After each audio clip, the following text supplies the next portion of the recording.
for me to talk because one is my own personal experience. And today I am out of the situation, but my passion is to empower people and help our vulnerable population. Classic example, JK and like Shiva, who's I think going to host the show today, that I want to touch on the subject of a family that died on January 19th on the border of Canada and US, just 12 meters away from the border of US. And this family paid 65 lakhs rupees, that is $100,000. Number one. Number two, they had two kids, 3 years and 11 years. Since I got this news, I don't know, on the 19th or 20th of January, every night, every day, I just get that family picture, especially the kids, in front of my own eyes, that how they might have got tortured and died in that cold every second. Like, it didn't happen instant. And I had two boys when I came. And I just want to, like, doing this show, I want all my audience also to ask questions and tell the facts. I always tell the facts to my people back in India or different countries that, America is a good country. If you enter legally, it is heaven. If you enter illegally, it is hell. But JK and Shiva, like, what happens that most of the time people like us who go back, we just say, oh, come, US is good. And that is something that we need to stop and tell them, no, do not come. If you have that type of a money, 65 lakhs rupees, you can live a good life in India. Thank you.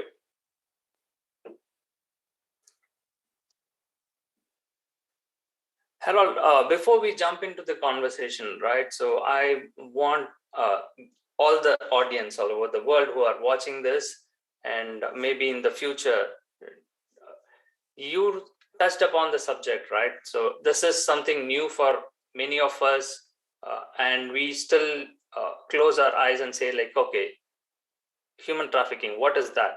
Is that happening in the 21st century? No, it is not. It's not real. Some people are making up that story kind of thing.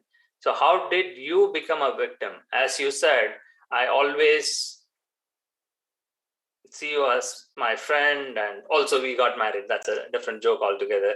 And what I am trying to say is you entered legally, right?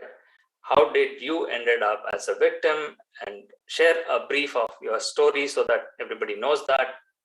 And then we talk about that subject. Yes, it's a heartbreaking story. And the minute I hear the story, I was wondering, like, what the heck is happening here? And how does this ended up like this?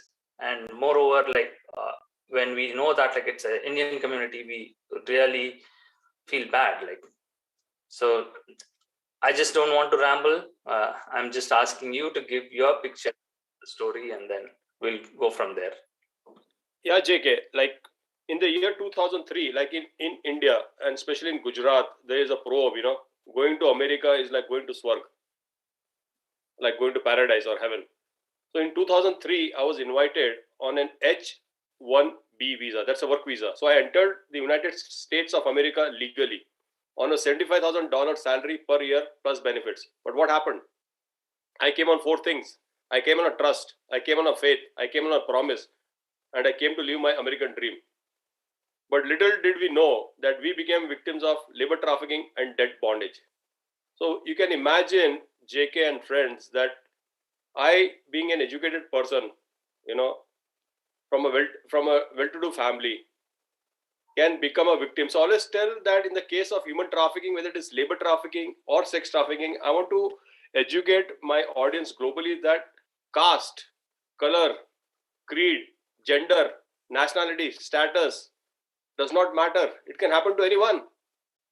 So we have to accept that, number one. Number two, the traffickers are 10 steps ahead of the victims. They manipulate, trick, and trap you. And that is what happened to me. And today, I want to be the voice for the voiceless. Most of the time, no victim or survivor wants to come out and talk. Out of 10, 9 do not want to. I would say out of 10, all 10 do not want to come out and talk. Maybe one would struggle and come out and share. Reason number one, JK, it's a stigma. It's a shame. It's a struggle. And once you come out and share that you are a survivor in the community, believe me, your growth is stopped. you are victimized, stigmatized. Oh, he is a survivor or she is a survivor or a victim of sex trafficking or labor trafficking. That means he or she has no talent, no aspiration, no dream, no passion. And that is the reality. One is accepting the reality. Number two is doing a talk show or talking a talk show in an NGO or in a government dignitary on human trafficking. But are we practically encouraging, empowering, educating, and enlightening the survivors to thrive? Every survivor should thrive. I fought, I struggled, but I overcame all the obstacles into opportunities. And today, that's why I share my own living example about my entire family. It is my wife Dancy, my two sons Bradley and Rohan, and myself. And when you have a family, JK and friends, your kids suffer more than the victim. Every victim is a mother or a father. Every victim has got a husband or a wife. And every victim has got kids. And the kids get traumatized more than the victim. But I had decided one day, I'm going to flip the script.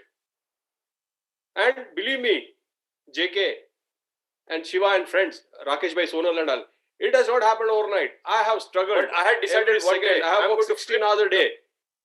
When I was working for Cincinnati Children's Hospital, I was at the rock bottom in the hierarchy of the company. But it does not matter. It does not matter how much money you make. It matters how much money you save, invest, and plan. At one time in my life, I could not predict my future. And that is what happens here today to people during the pandemic, or people during broken relationship, or you are a victim of labor trafficking or sex trafficking. Take one thing from our today's presentation as a team, that you can create your own future. I created my own future. I kept my mouth shut, but I started working. Action speaks louder than words. Today, my older son, I'm very proud to say, Bradley D'Souza, he's working for Tesla for the last 7 years. And here he has climbed the ladder, not once, multiple times. Today, he is out of the country on a project of Tesla. God's blessing. You will see a survivor's son, Rohan D'Souza, play in the Wimbledon, in the US Open this year. And this will happen. Because it is not just because I'm saying it. Because he is putting in a lot of effort. There is sacrifice, there is dedication, there is determination. And that is what I want to tell the world across. That there is no need to fight amongst your own family members or friends. Come on, the world is out. Let's change it. You can't expect the government to come and change the world. We can't expect Joe Biden or Narendra Modi to come and clean our house when it says Swachh Bharat. We as individuals have the power to change the world, but we need to accept it and believe in ourselves. Thank you.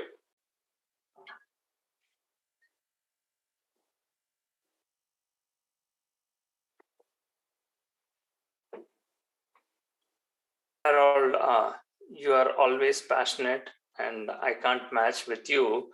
But before we jump into the next question, and I would like to share that story as well, what Harold was referring to. It was a hard story, the Gujarati family that froze to death in search of the American dream. We will dwell some time and understand the story, what exactly happened and why this happened. And before that, Shiva, if you have any questions, we have a huge audience, and we want the audience to also introduce themselves and ask any questions they wish to ask on this topic of human trafficking. As a victim and a survivor, Harold will be the right person to answer, and we can discuss and come to a greater awareness. That's all I can say. Hello.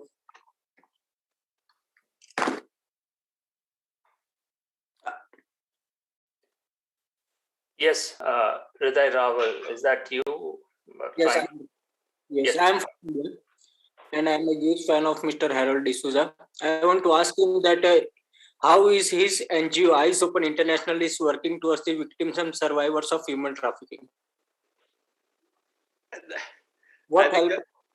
I think that's a good question, Hriday Rawal. And Hriday Rawal is a living example. I say every community members have the power. And today on this show, we have Rakesh Shah, we have Sonal, I think we have Stacy, we have JK. I always say that teamwork makes the dream work. Eyes Open International, friends, is a non-profit organization focused on prevention, education, protection, and empowerment of victims, survivors, vulnerable populations, and community members globally. This organization is not my organization. It is your organization. It is our organization. Today, Harold D'Souza is dead, but this organization, Eyes Open International, will run. And I'm very happy that Hriday Rawal is on this show. I want him to talk because he is the regional director for Eyes Open International in India. He is the managing trustee.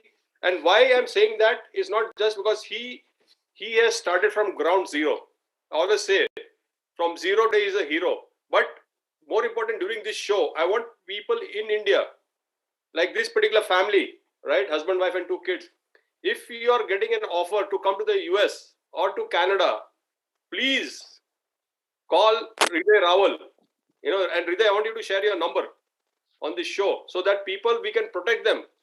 I do not want any innocent family to lose their life like that, because I'd like to share more on this subject later on down the road, but I would like to talk. I want you and Rakesh Shah and Sonal, because they are very close. This family is some few kilometers from where they are living. Thank you.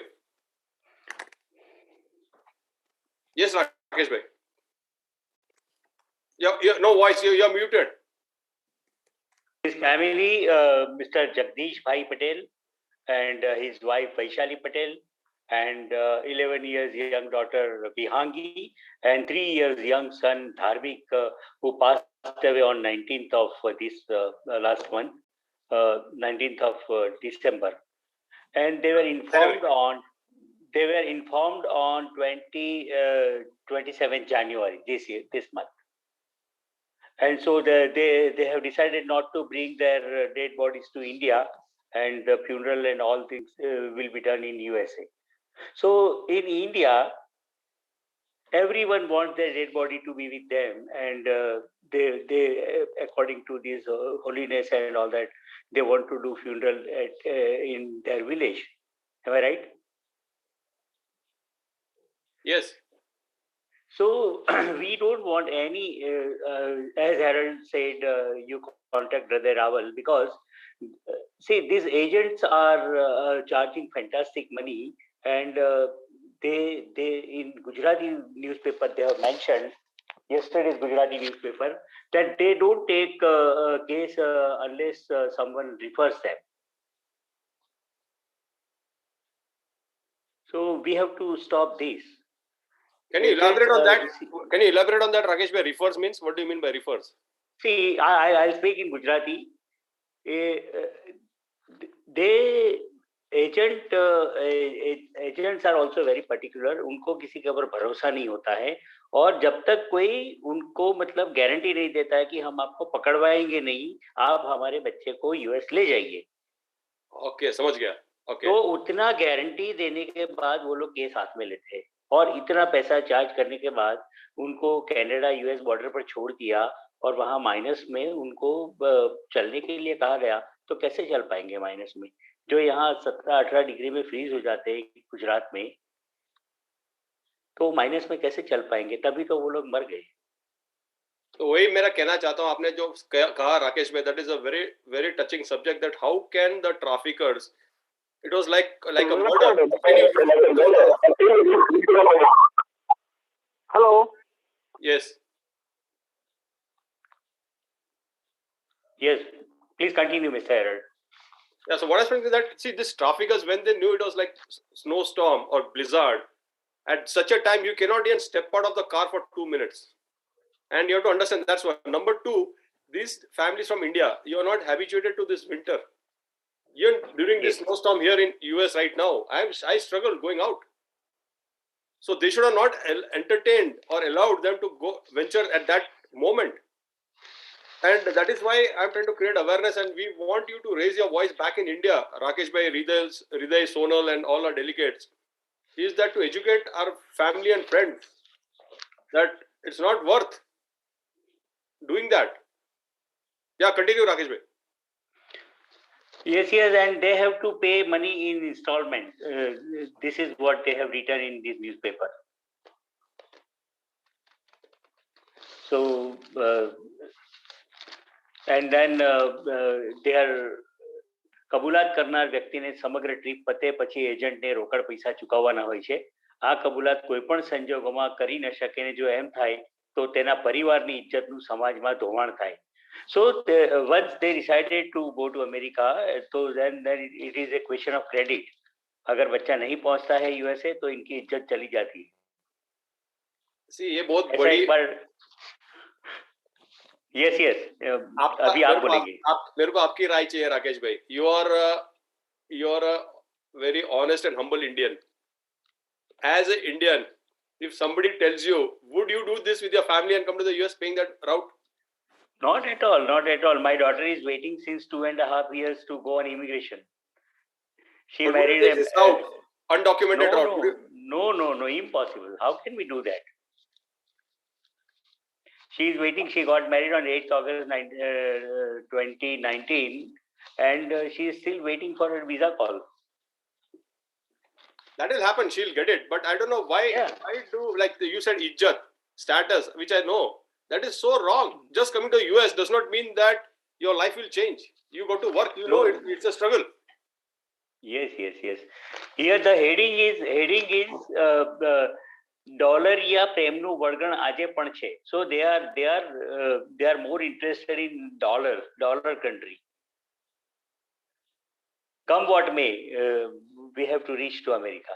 This is what, and this is mostly in North Gujarat area and Patel family.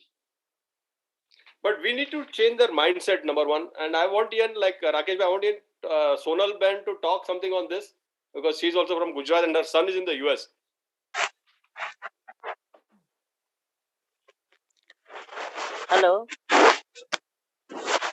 Hello. Yeah, we can hear you. Sonal, when your camera is off, we can't see you. But we can hear you. That's fine if you don't.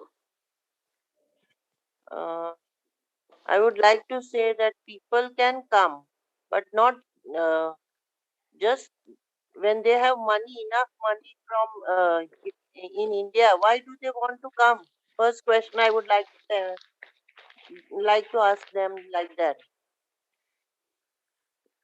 And it's not dollar. You can, if you have money, you can go legally. You can go on visitor visa. That awareness should be created. I like that, Sonal, what you said. You know, I was also thinking when this family had got 65 lakhs, they could have come on a B1, B2 visa, like legally on a visit visa, see how it is in the US, and then decide whether we want to shift or no. Yeah. Visitors visa they can get easily, so they can visit, come and stay there for some time with their relatives or somewhere else, and then they can decide. And that's good. And the second route, I always think, Sonal, is that you can always send your kids on an F1 student visa. If you have that type of money, you can transfer that money legally in investing on your kids. What inspired you to send your son to the US for studies? And now you sent your daughter last year. Yeah. Actually, study, all they say that studies are there at a higher rate. Price is more, but with that the level of studies is more in US. And in India, there is corruption in each and every field. So my son decided that I want to go to US for further studies. I said him that, would you like to settle over there? He said, if I'll be okay, then I'll get settled. If I'm not okay, I'll come back. I said, okay, fine, you can go. For studies, I don't say no. So you encourage the community members to send their kids on an F1 visa from India to the US? Yeah, sure. And would you recommend, or would you say that anyone to take the route that this family took, paying 65 lakhs to enter undocumented through Canada or Mexico? No. Never. Thank you. We really appreciate your answer. I think Stacy Simon is on the line, and we would like to hear from your viewpoint, Stacy. I am here. American lady. Hello, Mr. Harold. How are you? Fine, thank you, sir. We want to hear from you, Stacy. Like, what's your opinion as an American about this immigrants, American dream for the immigrants? My opinion is that, this country was founded on freedom, and that we have a very open arms and people that want to, of course, take the legal route to come here and achieve the same principle of freedom for their family, for their future, for their education, for their wealth or success, their profession, for their religious freedoms. And, we feel that, as an American, I think that everyone should have these rights. And in America, while our country was founded on these rights, we have a lot of work to do to look at the America being number one leader in human trafficking. We're going right against the grain of what our forefathers set on, which is freedom for everyone. And that means every civilian who lives in the US. So do I think that America is the dream escape for everyone? I don't. But I do think that we have to keep an open opportunity for people to immigrate legally if they wish to have they want to have the American lifestyle.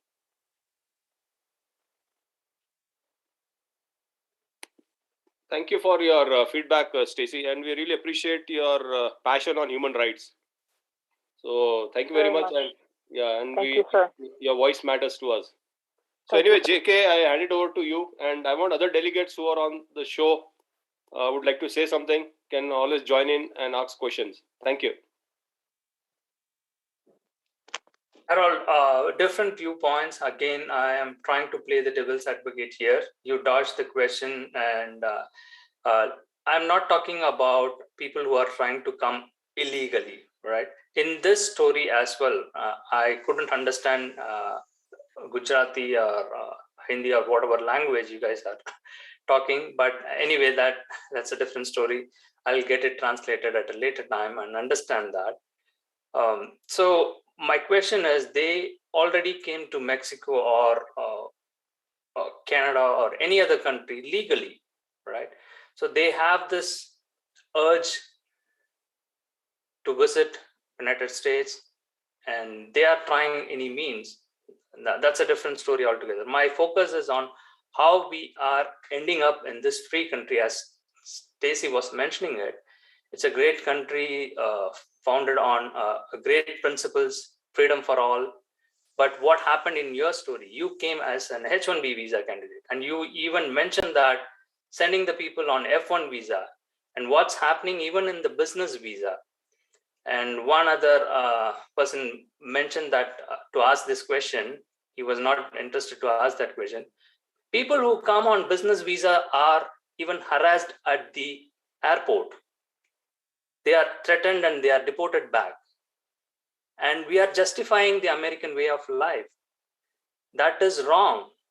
And human trafficking exists in this country. That is what we are focusing on. So bringing in awareness, educating people is not going to solve. All those people are coming as an educated person. How does they become a human trafficking victim? It's a shame. Indian, not just Indian, it's an American soil that is creating this problem. So that's my question, right? I have an education professor. I think he left, or I don't know if he's there. He wants to ask question. Anyone who wants to question those things, because people do crazy things. We all do crazy things. That is why, we do this experiment in our Stop Now Foundation. Find the intricacies of human behavior. Why do we end up in this human trafficking ring? And how does that happen? Legally, it happens.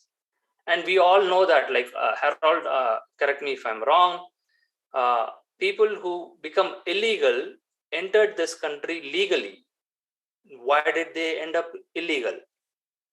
Cross-border is like only few, right? Percentage-wise, more than 80%, you gave the statistics to us, right? So more than 80% end up illegal in this country because of the policies.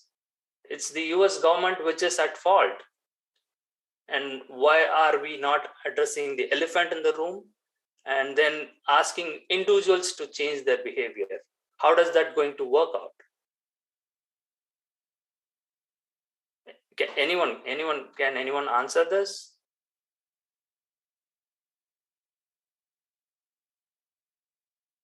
Yeah, Rakesh bhai, anybody? I want you all to jump in. Anybody is there on the show, and then maybe later I'll I talk. think you are the right person to answer this question. No, like I'm just JK. I'm talking from the personal point of view. Out of say 10, 1% of the victims are who enter legally. Like me, who came on H1B visa, who came on a B1, B2 visa, who came on F1 visa, or a C1D visa. But there are most of the delegates who are trying to enter undocumented illegally. And when I say that, it's not only the Indians. I'm talking about the Mexicans, Guatemalas, people from Nigeria, Ghana, Pakistan. And I'll come down to your answer also, like about you're talking about the H1B visa. But at this show, I have to tell also when people come through Mexico, when I came in the year 2003 and I was working with all these immigrants around me, they said, Harold, how did you come? The Mexicans, the Guatemalas, the Nepalis. And I said, I came by flight. So I said, how did you all come? They said, we came through the jungle of Mexico. And I was like, what? And that is how I started understanding and learning. So I have crawled, not walked, crawled in this movement of activists on human trafficking. Is that I know so many people, they said they had grass and leaves when they ran out of food. They drank urine when they ran out of water.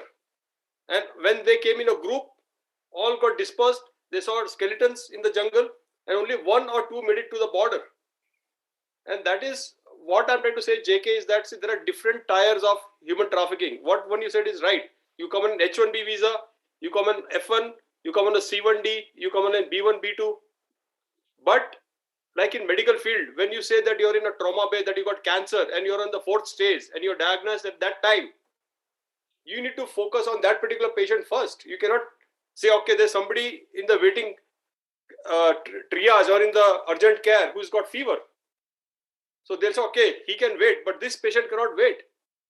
And that is what I'm trying to address the issue, JK, on this show is that, yes, H1B visa is there, even about the immigration laws, about the US Department.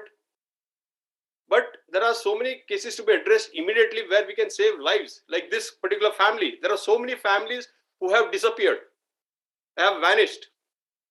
Not only Indians, even of different countries. So that needs to be addressed. And but I'll come down to your point, JK. Like, you know, you're talking about H1B visa. Today, America has been, I think they have earned or created a niche in the world that it is one of the most powerful countries. And whatever you say, the dollars, and that has been mesmerized or been attracted by the people all across the world. But at the same breath, I want to share one thing, like we say about American things, like, you know, when they come, you say they come on a business visa, they don't get the visa. But I don't know what is the percentage of people getting denied or rejected? I think it would be 1%. And then there are reasons for that, because understand that you are an immigration officer. And there are so many other parameters. Harold. There are so many cases that has been manipulated, JK. Yeah, Harold. I would like to stop you on that. So I don't go by statistics, right? So what happened to you as an individual? Right? We just have to go by case, right? That's how like the legal system works. Right? You cannot randomize saying that like, oh, these many number of people have filed a complaint against companies, so let's shut down the company or change the policy. That doesn't happen. We know that like people waiting in backlog for U visa, T visa, even for green card. We all know that, right? So for 100 years, people have to wait on the backlog to get the green card or citizenship. Discrimination exists in the policy. We need to admit that. unless we admit that, like, that is not going to change, right? And the choice, again, the people, the family, that I'm playing a devil's advocate here. I'm being a pure devil. Sorry guys, everyone, I apologize to everyone. They wanted this. They wanted this adventure. You said that, right? Crawling in the jungle, eating grass and drinking urine. You are taking that risk to enter illegally. I don't care about them. Let them suffer and let them die. Right? Who gives a F? But my question is, people who are honest, right, upright, who come in a legal way, why do you harass them? Why do you put them into the modern slavery? And why do you not take that case and close the case and prosecute the perpetrator? That's the simple thing I'm asking, right? You yourself admitted that, like, your perpetrator is an American. He got away. He is not punished. So the story doesn't end well. That's the thing. That is why, like, I'm not convinced that this is going to end anytime soon. We are just circling around and around, and it's not going anywhere. No, it is not the question of circling around. I totally agree with you. That's a very few people talk about prosecution of the perpetrators. People always talking about the victims, and that is what I have been making it loud and clear, that we need to prosecute perpetrators, because many times the victim gets prosecuted. Because when you prosecute one perpetrator, you are saving 100 victims. Like this particular family, I think he has transferred or migrated more than a dozen couples last year, they say. Now, how many people might have got vanished, we don't know. But if this trafficker is prosecuted, many family lives are saved. Number one. Number two, like JK, what he said, in this case of when people come on a work visa, and if there is some default in the system, it is you and I, or we as a team, we got to change this. We have to make a noise and change it. And that is what I'm doing, or we are doing right now on the Stop Show. I am working on an expungement case called Freedom Survey of Eyes Open International, where I got hundreds of victims' data filled up. So there is expungement in the case of sex trafficking, but there is no expungement in the case of labor trafficking. So that is one project that I'm already working on. Second project I'm working is that there is no shelter home for males in the United States of America, especially for foreign nationals, if they are undocumented or they have any issues. And that is the reason people are not coming out and talking. So this is a slow step. I'm not saying that it can happen overnight. Since you have started this movement on Stop Now and trying to focus on victims who are entering the United States of America legally on an H-1B visa, I think that subject also needs to be addressed. I'm not saying no. But right now, it is something that we have to collaborate here with the law enforcement agency, and most important, we have to come out with a solution. I know if there is a thing always that what is the solution? You and I, or we have to generate that and tell them, okay, this is the solution. Thank you. Yes, I don't want to take much of the time and space here. Guest, you are all welcome to ask any questions, and I agree all the time, though I have some disagree to agree kind of thing with Harold. Yeah. What he is saying is right. So we can't do everything, and you're right, Harold, like we can focus on those things. But my question is, are we in a position to give them the recommendation or suggestion and advice to the US citizen? Like we are blacks, or brown skin. The white doesn't listen to black or the brown. So that's my trust. So I am going back on that. Like I can assure you on this show, and even if I know Americans are watching this, I always tell that Americans listen to brown skin guys. I'm talking from my own example, but we have to come out and talk. Try, you succeed. And I can assure you, JK, that this is one project where I had told you earlier also that I need to work on this, because I've got so many things happening where I'm working with the victims at the grassroots level. I'm working with a victim in Cameroon, one Indian, right? barber paid 75,000 to an agent and became a victim of labor trafficking in Cameroon. They contacted me. I didn't know how I'm going to rescue him, but God's blessing, he has been rescued. Right now, he's in a hotel, and we are trying to put him back in the flight to India. But again, see, bureaucracy. Indian government is not issuing. Anyway, I don't know. I'm also an Indian, so I don't know what is the case. So they said it may take 1 month. So it is on the both sides, but we are working on that. But at the same breath, I think now that we are on the show, I would like some delegates to talk, whether it is Gregory or Reshma, anything that you would like to share, on this subject, give some advice as a layman, that can really help us. Thank you.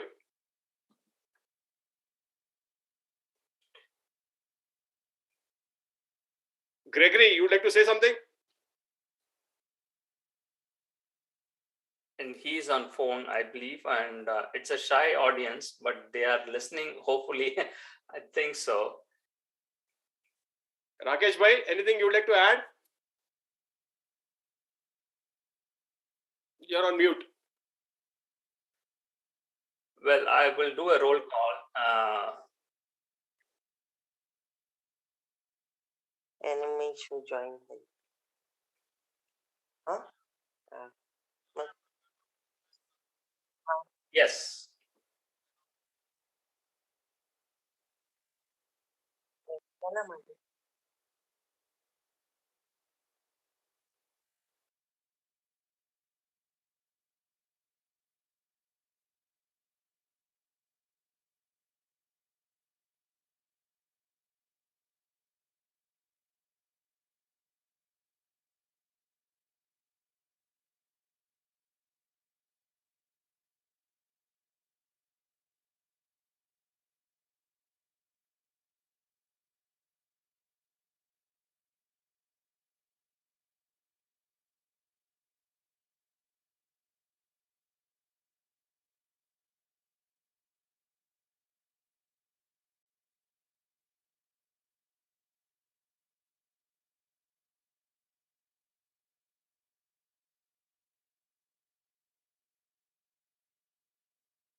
Thank you very much. I really appreciate your kind words and empowering words. Can I know your good name, sir?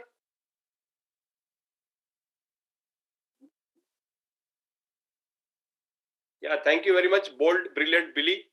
This means a lot when it is coming from when it comes from an American and you are running a non-profit, ending human trafficking one course at a time. And I think we need to. Is that yours?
But that's very nice, Billy. I really appreciate that. And here, I think JK, we are taking one step closer to our mission, that Billy is like, is supporting about this labor trafficking, and would appreciate that he can partner with Stop Now or with Eyes Open International on our mission to combat labor trafficking, not only of people who are entering undocumented or guiding them, even people who are entering legally on an H-1B visa. So I really appreciate your time and support, Billy. Yeah, Rakesh bhai, you are saying something? Okay, thank you. Yeah, Billy, Joe, thank you again for your contribution here. And we would like to know more on that, right? As you said, educating and bringing awareness and going through the interactive session. I myself, right, being a master student graduate, like 10, 15 years before, I'm sharing the story. On an F1 visa and then trying to stay here, get a job, it's so hard. It's not that easy. And as you said, like there are billion-dollar, million-dollar companies, consulting companies, which trap these people because you are desperate. You have no other option. You are already in debt. You have to pay the fees that you borrowed from the banks. So for that, you have to listen to these organizations which trap you into this labor trafficking ring, asking you to fake your profile, get jobs in whatever way they tell you to, and do all sort of illegal things to stay on the non-immigrant visa. It's not a immigrant visa. For H-1B itself has to be abolished. That's why like we are supporting and running a campaign in our just for the Harold story. He came on an H-1B visa as a manager and he worked in a restaurant for 18 months. Why did he choose to do that? He might regret that for his entire life, but that's how he ended up as a victim. And the same thing happens. All the billion-dollar companies, even if we make a complaint to them, Department of Labor, Department of Justice, they don't do nothing. They just ask us to be prepared to be deported. So that's why people don't come and complain. Why should I complain? I should side with the criminals and I'll be protected. At least they give me a place to stay, eat, and they give me money. I'm fine with that. Why should I go on the legal route and suffer? I fought for 5 years without any hope. And what am I supposed to do? I will be shamed in the public and I will be threatened, as Harold knows that, and he points it out so passionately that you will be handcuffed and you will be jailed and you will be deported. As a master's student graduate with 10 years of experience, my story goes in that line. So where does that freedom lies? So my question is, even educating people and bringing in awareness is not going to solve the problem, because I know the risk and I have gone through that. So what do we have to do in that? Like, so I'm still struggling. That's why like this foundation, we are experimenting it and we are welcoming everyone to join and see our experiment that we are conducting on billion-dollar companies and how this trafficking ring still operates. Thousands and thousands of people sitting in India as a recruiter, they are committing the crime. It is an ongoing thing. It is happening and nobody does anything about it. And it is sided by the billion-dollar corporations. I can name all the corporations, I can disclose all the information, but I don't know what the answer for that. How do we stop?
Yes, Billy, you rightly pointed it out, right?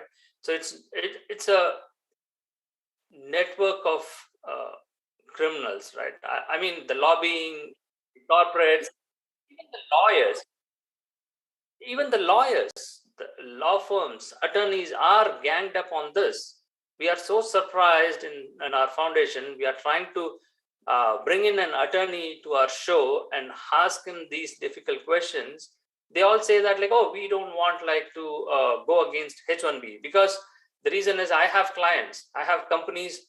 It's a easy money for me, like just filing the paperwork and getting thousands of dollars from the employers. Why would I support the employee, right? If they feel that like they are getting trapped, they should leave the country, go to Canada, or do another master's. These are not solutions.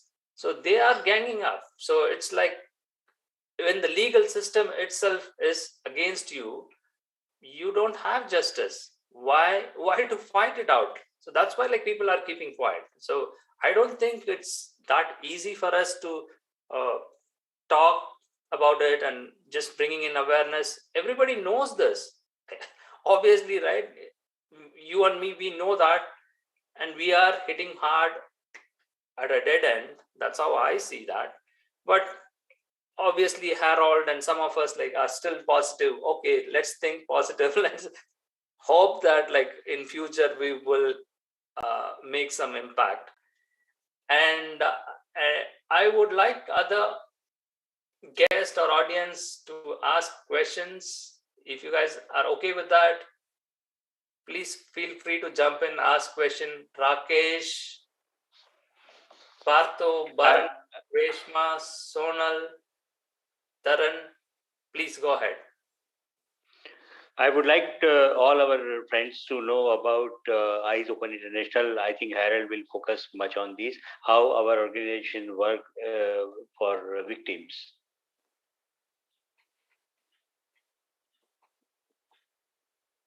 Yeah, so I think Rakesh Sonal is a strong ambassador. But Rakesh, I want you to share since you're in India, what you are doing as a layman and creating awareness on human labor trafficking in India itself. That is very important. That is what we want to hear from you. In India, we when with your last visit and last year also you visited in India, and we had so many sessions, more than 60 events we did along with Harold and along with Hriday Rawal and you.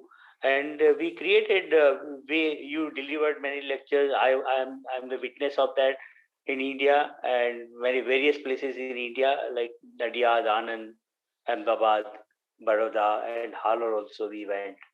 And we want people to know about this trafficking issues and how to come out of that and how to prevent ourselves. So we are trying people to understand all these things in India also. But I want you to add, Rakesh Shah, that about what you have been doing from Eyes Open International at the grassroots level, especially about Halol, those girls, 38 girls, right? So where they could have been a future victim of sex trafficking or labor trafficking. Yes, this Cloudy Nivas in Halol, they have set a good example. They take care of these children, and I think Hriday Rawal will focus much on this. Hriday, can you please continue? Anyway, I think Hriday is there. I don't know, but I can just share on this, friends, is that Cloudy Nivas is run by the Sisters of Convent of Jesus and Mary. Jesus and Mary. And there are like 38 girls who have been picked up from the streets, bus stands, and railway stations from the age group of 6 to 18 years old, and who have been physically and sexually abused. And these girls have been raised at Halol, a small town. And like Rakesh Shah, we have Sonal, and a lot of other delegates in India like Hriday Rawal, Deepak Acharya sir, who is the CEO of IONX. There we are. It just takes 15,000 rupees per year for one child for lodging, boarding, medical, books, everything. And Eyes Open International has donated a refrigerator, washing machine, microwave, I think a TV, and all thanks to Rakesh Bhai, Sonal Ben, and all my passionate Eyes Open International. But what I'm trying to share here is that today, like these girls, we are here talking of like what Billy said, educating people. So we are ensuring that these girls also have a better future and do not become victim of any crime. So what JK coming down to is that what you said, I agree with you, like one is education, but we have to ensure that we educate our own kids, the younger generation, our generation, and the other generation, so that they do not become a victim of any crime. That's one. Number two, I still am working to prosecute the perpetrators. Like we say that this is a prevention month. I was talking with some government officials. We have to declare 1 month as a prosecution month for the perpetrators of human trafficking. Thank you.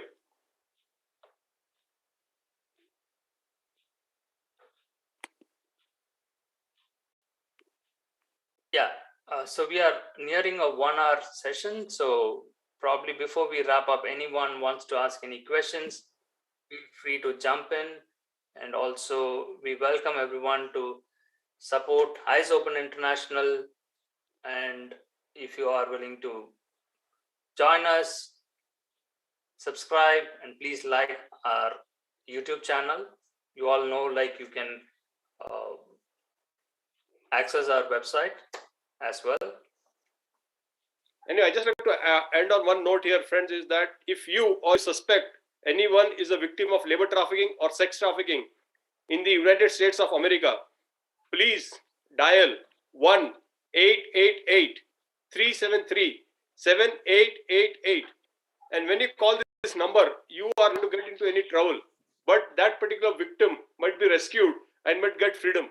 And I would invite Stacy to share your words of wisdom on labor trafficking. If any victim comes to you, or in case of labor trafficking, and that could be a foreign national, maybe a brown-skinned guy, what would you do, or what are you doing? Thank you. This is Stacy speaking. Did you call my name, sir? You said Yes. for me to speak. Okay. Yes. So from my position, the Church of Scientology sponsors Youth for Human Rights and United for Human Rights. These are our educational programs, nonprofit 501c3 that educates youth and adults on the 30 universal human rights, which is meant to be universal human rights and are not with today's grim reality on human trafficking.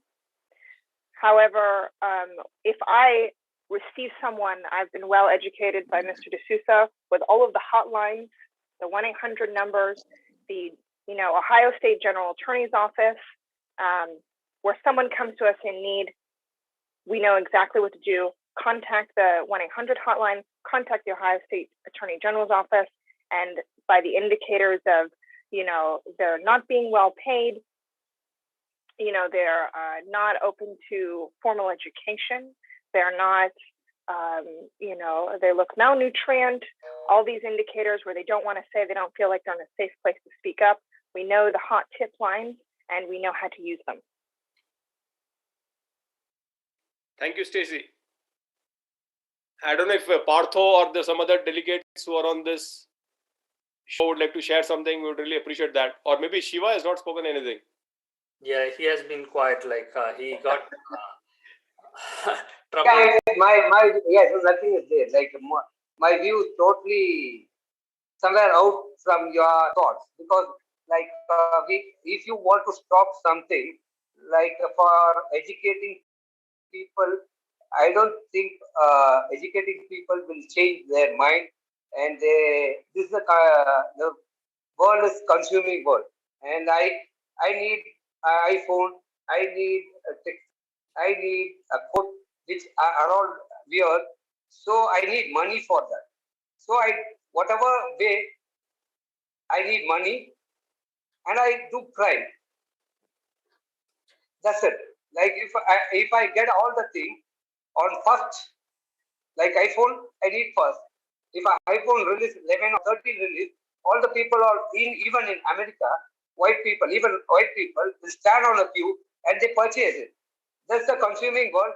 The need money. I need all the things need to consume it.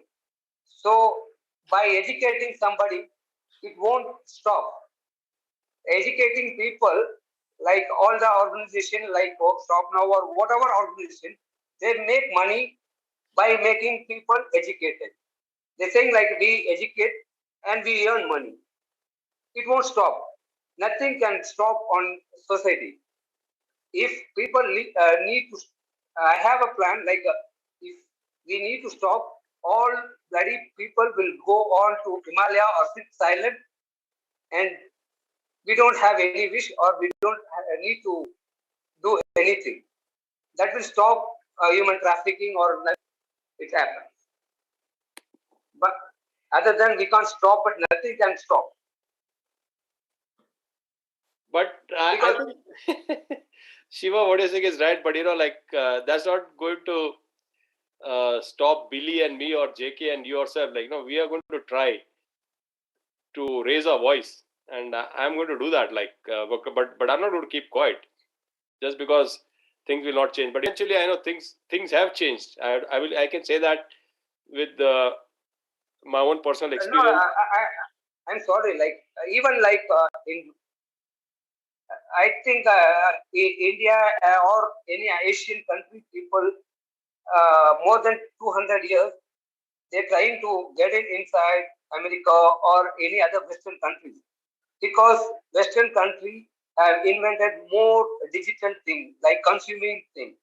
So all the Asian countries, all Eastern countries need their life enjoy and other things. They need to come to Western countries and they need to consume all the product which all the white people consuming. Let's not divert that, right? I know that, right? People have the right to have that desire, right? They want to consume, they want to explore different culture. Even many people, right, even said students who come here on H1B or F1, they say that I wanted to visit for one day. That's it. I want to go back. I want to experience that. There is nothing wrong in that, right? So if they are crazy and they want, the world has been evolving in that way, right? I'm not judging anyone. We are fine with, even with the perpetrators, they are doing these things. The story, Harold asked me to broaden, to lighten the tone, right? An Indian man who disguised himself as an 81-year-old to sneak about the flight to the US, right? So why would they do those crazy stuff? We cannot understand those human behavior, but we are trying to focus on why people who are successful, billion-dollar companies, can take part in curbing this human trafficking. They just don't care. That is the problem here. That is why we are trying to bring in awareness, saying that, okay, this is happening. As a society, we have to evolve and be more civilized, and we have systems in place. but those things are not properly implemented. That is why, like, our question is, if the law enforcement agencies are going to support us, they are going to take stronger actions, just like the border protection. Their job is to ensure that like people are not entering illegally, and they have to do it. They have to have sensitive training, and that's why like some One non-profit. thing, you said, people entering illegally, but even illegally, you know the story. Even legally, will travel to US. If they don't want to do it, like they will send back. That's the thing. Yes, Shiva, that is what we are trying to address here, right? Each one has their own story, and we are trying to bring in that story. And the officers who are at the duty, they have been told to do their job, and they are doing it for the right or the wrong reason, right? A simple example is I was traveling within the United States in Texas, and I was driving through El Paso, and I was not crossing the border, and I'm not coming from Mexico, but I was still surprised like why there was a border patrol inside the city limits, and they were checking each cars. And the minute the officer saw me in the car in the driving seat, when he stopped, he questioned me like, "Are you a U.S. citizen?" So what kind of question? I got offended, right? So just like Harold and I myself, like we have disowned our country and surrendered our passport and become a US citizen. But still, by the look of our face and our skin tone, they want to know that like whether I am a Mexican or a different nationality. So why do you ask me that question? Are you a US citizen? What is the point? I'm not crossing the border. That's a simple story, right? I'm traveling inside the country, and you should ask me the question, can you show me a valid ID? I can show, or even the driver's license. That's end of the story. I felt offended, and I didn't want to show that, and I wanted to play that out, and he said like, no. And then he said like, then what is your status? Then I said like, okay, I'm a non-immigrant. What are you going to do about it? Then he realized he came to his senses, and he asked like, can I have your ID or passport? And I said like, I don't have a passport. I can show you my driver's license. And he looked at the driver's license and he said like, okay, fine, you can drive, you can go now. So that sensible training is not for them. So the arrogance is there with the white man. We can't do anything about it. So even if I become a US citizen, I don't have that privilege. By my look, they know that. By the way I talk, they know that. I'm a foreigner. Still, I'm a foreigner for them. So that's a struggle, right? We all know that it's a struggle, and we have to overcome that. And it's not going to happen overnight. We all know that. That's why, like Billy said, like we need to educate people. I do agree. So the education process has to get ingrained into the child. That's why like we are struggling with the politics. And I would like to bring that up, like even Harold, with the recent President Joe Biden's administration, I really got shocked. I received a response for one of the victims who wrote to the White House, and they responded saying that like, we acknowledge, we received your email, and we are fighting hard, like trying to work it out and find a solution to it. Try to support us and reach back to us. That was an amazing initiative, right? They don't have to respond to everybody else, but they are taking a step forward on that direction. So which is a positive sign. We can't complain all the time about everything else. I do understand that. So with that note, I think I will ask everyone to give their final comments so that we can wrap up this session. And it was a lovely live session. I really appreciate and thank you, Harold, and everyone who participated in here. Yeah, I would request Ganesh to share some of his viewpoints. Hi, Harold. Hi, Ganesh. Can you tell where you are from? Where are you now talking from? I'm presently from Doha.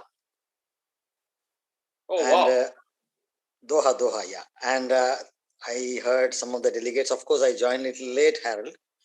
But this trafficking issue is always a subject which is a deep subject, and I always feel why people get into this entangling into the stuff of people getting trafficking.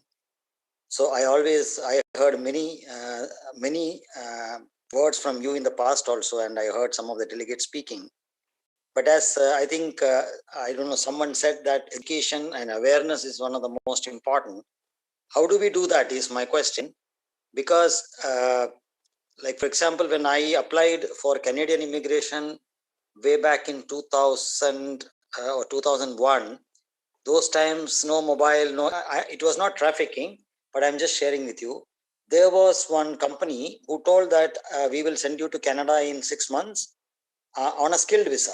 It's not just trafficking. And I paid 85,000 rupees, and they took all my papers and they submitted to Canadian Immigration Embassy, and it came back to me. It just came back to my house saying that this document is not there, that document is not there, and all those stuff. So in 2000, 2001, an educated person like me, knowing that, I mean, I should have done my due diligence as to which organization is doing, because I was very much, that time there was no mobile, no website, no internet, nothing was with me. So how trafficking, I mean, if I look at the trafficking, it is mostly the people who are, I think, in the I mean, people who have suffered only know, as Mr. Harold, you have gone through it, very tough times. So as somebody said, and you also been saying that education and awareness is very important. How do we create this awareness among the people is my question.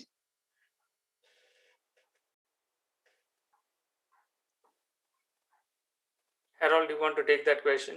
Or we can pass it on to Billy Joe? I was about to say that to Billy. Because you are an educator. No, yeah, but I would request Billy, and then I'll like.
But Billy, what he said is right, that this we have to do it constantly, and that's what I think Stop Now is doing. That is what Eyes Open International is doing. And answering your question, Ganesh, is that you are already a part of this education system. You are already a part of Eyes Open International. You are a part of Stop Now.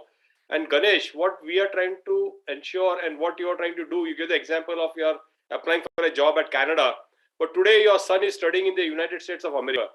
And we want to ensure that your son is safe, secured, and successful. And he knows all the red flags of human trafficking, what JK was also talking about, H-1B visa fraud. So that will help your son also, that he picks up the right job in the United States of America. And I know that on this show we have Partho. It looks like a student. And I want Partho to join and share something about his personal viewpoints. Thank you. Thanks, Harold. Thanks, Billy.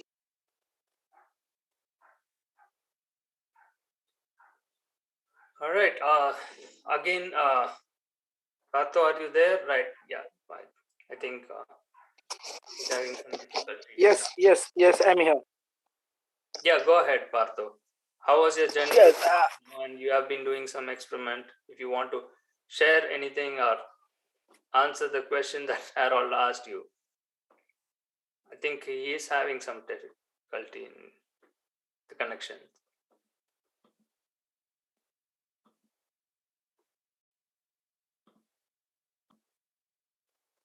Oh, no. All right. So anyone else before we have a final call and wrap up this week episode of bringing awareness to human trafficking?